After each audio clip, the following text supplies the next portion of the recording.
Ajouté 3 millions d'électeurs de l'État américain de l'Alabama sont appelés aux urnes mardi pour élire leur second sénateur, un scrutin incertain qui déchaîne les passions au Congrès, au Parti républicain et jusqu'à la Maison-Blanche de Donald Trump. Toute la course s'est concentrée sur le sulfureux candidat républicain, Roy Moore, ancien juge ultra-conservateur qui veut porter au Sénat des États-Unis son activisme religieux, mais qui depuis plus d'un mois est accusé d'attouchement sur 2 mineurs à la fin des années 1970. Le scandale a mis ce siège à portée de main des démocrates pour la première fois depuis un quart de siècle. Et il a créé un casse-tête inextricable pour le parti au pouvoir. Ses responsables et élus au Congrès ont appelé Roy Moore à se désister après les premières allégations, il y a un mois, en vain. Et sont résolus à une sorte de défaite, quel que soit le résultat. Si Roy Moore l'emporte, la marque républicaine risquerait d'être salie par association, alors que les États-Unis sont en plein examen de conscience sur le harcèlement sexuel et le respect de la parole des victimes. Et si le candidat perd, la majorité dans la cruciale chambre haute du Congrès passerait de 52 à 51 sièges sur 100, une marge de manœuvre réduite à peau de chagrin. C'est pour conserver ce précieux siège, vacant après la nomination de Jeff Sessions comme ministre de la Justice au début de l'année, que Donald Trump a fini par soutenir Roy Moore. Au diable les conséquences pour les élections législatives de 2018, ou pour l'image d'un parti duquel il sait se dissocier selon les circonstances.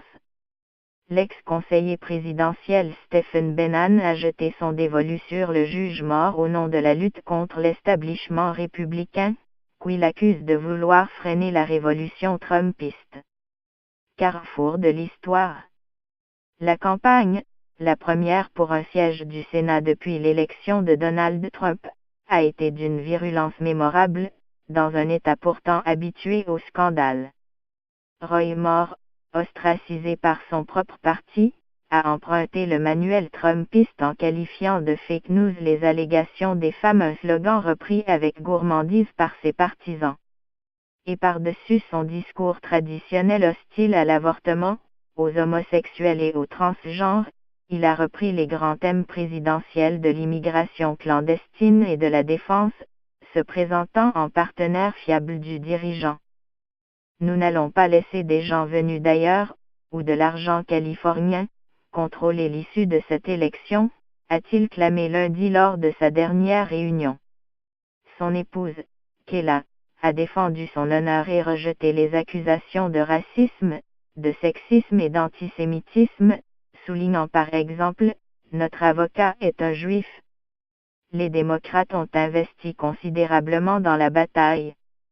Grâce à une avalanche de dons, ils ont inondé les antennes de publicité télévisée et dépêché sur place des figures démocrates noires pour mobiliser la minorité noire qui représente environ le quart des électeurs. Leur candidat, Doug Jones, ancien procureur fédéral de 63 ans, en appelle aussi aux républicains modérés et des classes supérieures qui seraient rebutés par les allégations d'agression sexuelle. Cette élection est l'une des plus importantes de notre histoire, a-t-il déclaré lundi.